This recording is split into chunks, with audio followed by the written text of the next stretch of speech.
this is the big one, the one everyone is kind of waiting for at the end of this month. This is the new Paul Thomas Anderson PTA film, One Battle After Another, starring Leonardo DiCaprio, Tiana Taylor, Regina Hall, Chase Infinity. Has Benicio del Toro, an all-star cast. All right, let me read this.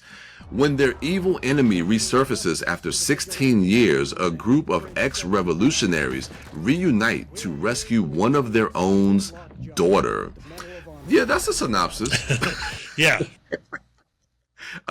This movie covers a whole lot more. So that synopsis and the actual trailers for this movie, I don't think begin to kind of unravel what the actual plot and story of this movie is, and definitely not going to give anything away, because I think when this episode comes out, the movie won't be out yet, but embargo has lifted.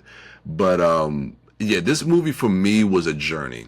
I loved kind of the ride of it, the twists, the turns, the peaks, the valleys of where it goes.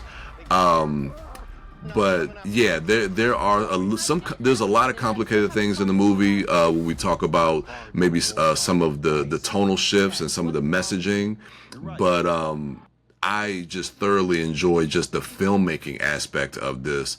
Paul Thomas Anderson is just kind of really getting in his bag and just kind of pulling out all the stops. I think he's kind of using all his filmmaking tools, and it's a joy to watch. I mean, it really is thrilling. The experience of watching this was thrilling. So yeah, I think Paul Thomas Anderson's one of those directors like Martin Scorsese or Quentin Tarantino or Greta Gerwig. You know, their events when they make a film. Yeah, it feels that way. And they cannot make a movie that's not compelling.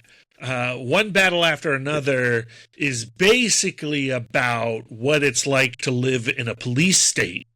And to watch this movie in 2025 in Washington, D.C., or near Washington, D.C. We watched this in Silver Spring, but I metroed through Washington, D.C. to get to it. To watch it right now is strange. And, you know, it is relevant. It does feel vital. It's so well made. The performances are so good, like you're saying. It's uncomfortable. Sean Penn as this military, fascistic, racist piece of garbage is so on point. Like, you believe Sean Penn's this dude. Like, if I saw Sean Penn on the metro on the ride home, I'd change cars, right? Yeah. He looks like people that we've seen on TV and in other places in the world in those type of positions. He captures that type of character perfectly, man, and it's scary to see. Yeah. The weirdness of One Battle After Another is its comedy, and I guess its tone. You know, it's taking shots at the right, it's taking shots at the left, and I am struggling, or I think the better word is like wrestling. I'm wrestling with the themes of this movie, and I'm not exactly sure how I feel about this movie's messaging ultimately, but I'm excited to continue to wrestle with the movie. I was talking to my wife, Lisa, after watching this film, like, I'm eager to go see this movie again with her so I can have just one more person to talk about it with. And that's the sign of something interesting. Yeah, it's a movie that I feel it can't be dismissed. I mean, we've been talking the movies we've talked about. I mean, Eeny, Meeny, Him, Big Bold Beautiful Journey. Like, those movies just didn't really meet the mark that maybe that we were expecting. I'm not going to remember them tomorrow. You know? Yeah, but this movie, whether you good, bad, or indifferent, this is a conversation starter, and this is a movie I think is not, you're not going to easily forget it, and I don't think you can easily dismiss it. Now, when it officially comes out to the world, Do I want to be part of that discourse with the conversation? Not necessarily. I think it's a good thing to but- stay away from most discourses online. Just FYI, I'm going to true. say that right now. I think you need to find your communities in person and have some conversations in person. For me, there's a lot to like, especially just from the sheer filmmaking of it. The score is fantastic. The VistaVision of it, where I've been reading more about the process of making and what actual VistaVision is, and not really IMAX or 70 millimeter, but just I'm falling in love with large format filmmaking and just the way the image looks in large format, and it's just a beautiful looking film. And I'm excited to watch the film at the AFI Silver again in Silver Spring. Yeah. They're going to do kind of like a VistaVision 70 millimeter thing.